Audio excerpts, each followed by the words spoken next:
All right, so I heard that a couple people were having issues where the remote learning average was not showing up when they ran student detail. Um, One possible issue that may be causing this is if when you created an assignment, you changed the weight on that assignment to 0. So going over like we were creating assignment here, if I add assignment, you'll know notice this pops down, and right down here, there's a line that says weight, and it says 1. That is a weight inside the category, not for the category in the entire grade, but within the category. So if this got changed to 0, basically it's saying there's not a grade going into this category for that particular assignment. So this needs to be a 1 for each assignment.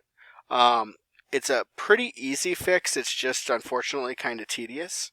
So what you'll need to do if that's the situation is in each of your classes, you'll need to go up to the top, and on each assignment, you're going to have to click the top of the column. Come over here to where weight is, change that weight back to a 1, and then hit save. What this will do is it will readjust that back to a weight of 1 for that assignment.